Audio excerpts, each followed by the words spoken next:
Breaking news చూస్తున్నాం. ఇటు Mamata Banerjee sensational decision తీసుకుంది. సీఎంగా నేను రాజీనామా చేసే ప్రసక్తే లేదంటుంది. లోక్ భవన్ కు వెళ్ళను, గవర్నర్కి రాజీనామా ఇవ్వను అంటూ మమతా బెనర్జీ స్టేట్మెంట్ ఇచ్చింది. మేము ఎన్నికల్లో ఓడిపోలేదు, మేము గెలిచాం. మా ఓట్లని చోరీ చేశారు. బీజేపీకి ఈసీ ఎలక్షన్ కమిషన్ ఒక ఏజెంట్గా మారిపోయింది అంటూ సెన్సేషనల్ కామెంట్స్ అని చెప్పుకోవచ్చు. ఎలక్షన్ కమిషన్, కేంద్రం, అలాగే సిఆర్పిఎఫ్ ఇవన్నీ కూడా సంయుక్తంగా కుట్ర చేశాయి మా పైన.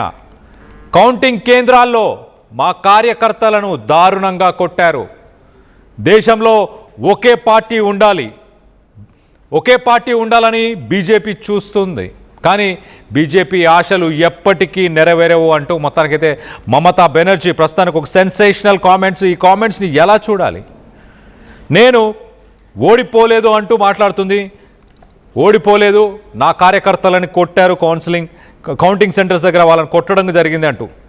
No question of me resigning as CM. I won't go to governor to submit my resignation. We didn't lose the elections, we won. మేము ఎలక్షన్స్ గెలిచాము, మేము ఓడిపోలేదు. నేను గవర్నర్ దగ్గరికి వెళ్ళి రిజిగ్నేషన్ని సబ్మిట్ చేయను అంటూ ఆమె మాట్లాడుతుంది. ఆమె చాలా క్లియర్గా మమతా బెనర్జీ ఇక్కడ తన పార్టీ ఓటమిని అంగీకరించట్లేదు. అలాగే కాన్స్టిట్యూషనల్ నార్మ్స్ ఏవైతే ఉన్నాయో, ఎలక్ట్రల్ లాస్ అయిపోయిన తర్వాత రాజీనామా చేయాల్సిందే, కానీ చేయను అంటుంది. ప్రస్తుతానికి క్యాడర్కి అలాగే ప్రజలకి ఒక సందేశాన్ని ఇచ్చే ప్రయత్నం చేస్తుంది చాలా క్లియర్గా.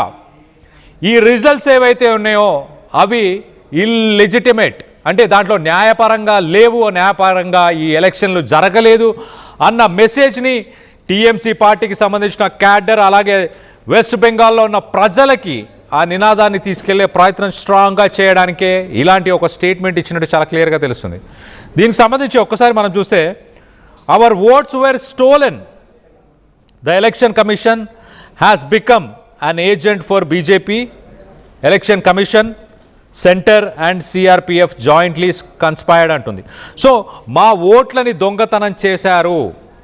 ఎస్ఐఆర్ని ఉద్దేశించి మాట్లాడుతుందా? 90 లక్షల ఓట్లని తొలగించడం, దానిపైన బీజేపీ వాదన వేరేలాగా ఉంది. దీదీ మాత్రం మా ఓట్లని దొంగతనం చేశారు అంటూ దీదీ మాట్లాడుతుంది. అలాగే ఎలక్షన్ కమిషన్, సెంటర్, సిఆర్పిఎఫ్ ఇవన్నీ కలిసి కుట్ర పన్నాయి, మా పైన కుట్ర పన్నాయి అంటూ మమతా బెనర్జీ సెన్సేషనల్ కామెంట్స్. ఒకవేళ తను రాజీనామా చేయకపోతే తర్వాత జరిగే పనులు ఏంటి, తర్వాత కార్యాచరణ ఎలా ఉండబోతుంది, దీనికి సంబంధించి డీటెయిల్గా మాట్లాడుకునే ప్రయత్నం చేద్దాం. నా కొలీగ్ సచిన్ అందుబాటులో ఉన్నాడు. సచిన్తో మాట్లాడి తెలుసుకునే ప్రయత్నం చేద్దాం. సచిన్, ఇక్కడ మమత చాలా ఇంట్రెస్టింగ్ కామెంట్స్ చేస్తుంది. నేను రిజైన్ చేయను ఉంటుంది. ఒకవేళ తను రిజైన్ చేయకపోతే తర్వాత ప్రొసీజర్ ఏంటి, తర్వాత గవర్నర్ ఎలాంటి స్టెప్స్ తీసుకునే అవకాశం ఉంది, కాన్స్టిట్యూషన్ ఏం చెప్తుంది? ఇక్కడ నాకు 2 ఆర్టికల్స్ ని ప్రస్తావించే ప్రయత్నం చేస్తాను Kalyan. Article 172 at the same time article 164. ఈ ఆర్టికల్ 2 చూస్తే కనుక క్లియర్ గా అర్థమైపోతుంది. బట్ వాట్ ఇట్ సేస్ నేను చెప్పే ప్రయత్నం చేస్తున్నాను. Article 172 of the Indian constitution defines the duration of state legislatures. It mandate that state legislative assemblies last for 5 years. ఇక్కడే క్లియర్ గా ఉంది. అండ్ కంటిన్యూ చేసే ప్రయత్నం చేస్తున్నాను. ఎప్పటి నుంచి? From their first meeting with expiration resulting in automatic dissolution, though they can be dissolved earlier. ఇది article 172. ఇది ఇక్కడ అర్థమైంది. And article 164. Article 164 of the Indian Constitution governs the appointment, tenure and the responsibility of state ministers. It mandates the governor to appoint the chief minister and other ministers on the CM's advice, with the council collectively responsible to the state assembly holding office during the governor's pleasure. ఈ 2 articles చూస్తే మనకు ఒక clarity picture వస్తుంది. ఏంటది? First meeting అయిన తర్వాత నుంచి 5 ఏళ్ల పాటు ఆ గవర్నమెంట్ ఉంటుంది అండ్ ఆటోమేటిక్ గా డిజాల్వ్ అయిపోతుంది అనేది.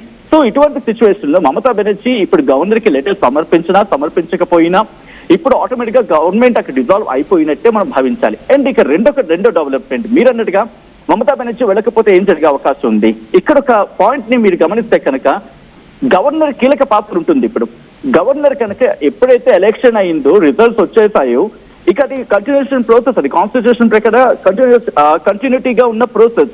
కాబట్టి ఇప్పుడు గవర్నర్ కొత్త ప్రభుత్వాన్ని. ఎందుకంటే ఇక్కడ కొన్ని అసెంబ్లీ ప్రకారం చూసుకుందాం, ఎవరికైతే హైయెస్ట్ నెంబర్ ఉంటుందో వాళ్ళనే కదా అక్కడ అధికారానికి ఆహ్వానించేది. ఫర్ సపోజ్ ఒక టెన్యూర్లో మధ్యలో మ్యాండేట్ లేకుండా ప్రభుత్వంలో బ్రేకప్ వచ్చిందనుకో, ప్రభుత్వంలో కాస్త ఇబ్బందికర వాతావరణం వచ్చింది అనుకున్నాం, అప్పుడు ఏం జరుగుతుంది, వాళ్ళకి ప్రూవ్ చేసుకోవాల్సి ఉంటుంది వాళ్ళ పవర్ ని. సో అటువంటి సిచ్యువేషన్ లో గవర్నర్ కి ఏం చేస్తారు, అప్పుడు ఒకవేళ అక్కడ పవర్ వాళ్ళకి లేదనుకుంటే, వాళ్ళకి ఆ సామర్థ్యం లేదనుకుంటే డిజాల్వ్ అయిపోతుంది గవర్నమెంట్. అండ్ ఎవరైతే బలం చూపించుకుంటారో ఆ పార్టీకి సంబంధించి అక్కడ నాయకత్వం ఉంటుంది, అండ్ పవర్ లోకి రావడం జరుగుతూ ఉంటుంది. సో ఇక్కడ కూడా అదే ఫామ్ లో మనం అనుకోవచ్చు, రెండో పాసిబిలిటీ కింద చూసుకుంటే. సో ఏ ప్రకారం చూసుకున్నా మమతా బెనర్జీ చెబుతున్న ఆ స్టేట్మెంట్ ఓకే, ఇది పొలిటికల్ స్టేట్మెంట్ అవ్వచ్చు, కానీ ఒకవేళ కాని పక్షంలో లీగల్ కి వెళ్తే మాత్రం ఇది ఇంకొక యాంగిల్ తీసుకునే అవకాశం ఉంది. బట్ మోస్ట్ ఆఫ్ ద సినారియోలో మాత్రం మమతా బెనర్జీ ఇటు తన రిజిగ్నేషన్ సమర్పించకపోయినప్పటికీ కూడా ఆటోమేటిక్ గా గవర్నమెంట్ డిజాల్వ్ అయినట్టే, కొత్త ప్రభుత్వం అక్కడ ఫామ్ అయ్యేందుకు కేర్ అయినట్టు భావించాలి ఇక్కడ Kalyan. Right Sachin, thanks for the latest update. మొత్తం మీద ఇటు governor, pleasure of the governor దానిపైన డిపెండ్ అయి ఉంటుంది చాలా క్లియర్గా. ప్లెజర్ ఆఫ్ గవర్నర్ కాన్స్టిట్యూషన్లోని ఆర్టికల్ 164 ప్రకారం. ఒకసారి మమతా బెనర్జీ అసలు ఏం మాట్లాడిందో ఒకసారి విని దాని తర్వాత డీటెయిల్గా మాట్లాడుకునే ప్రయత్నం చేద్దాం. কেন কিসের জন্য আমরা তো হারিয়ে নিয়ে যাবো, হারলে আমি যদি শপথ দিতে যেতাম তাহলে আমি রেজিগনেশনটা করতাম। এখন তো কোশ্চেন ডাজন্ট অ্যারাইজ। জোর করে দখল করে যদি কেউ মনে করে যে আমি কি রেজিগনেশন দিতে হবে, no, not that. Now also I want to say that we didn't lose the election. It is their forceful attempt to defeat us. Officially they may, through election commission, can defeat us, but morally I am telling you that we won the election.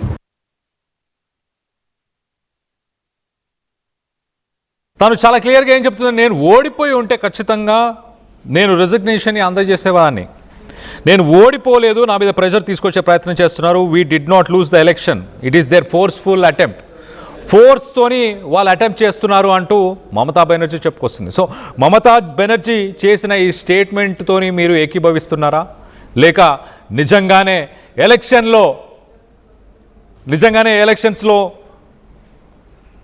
Rigging చేశారని మీరు భావిస్తున్నారా, ఓట్లని చోరీ చేశారని మీరు భావిస్తున్నారా? దీనిపై మీ అభిప్రాయాలు ఏంటనేది కింద comment రూపంలో తెలియపరచండి.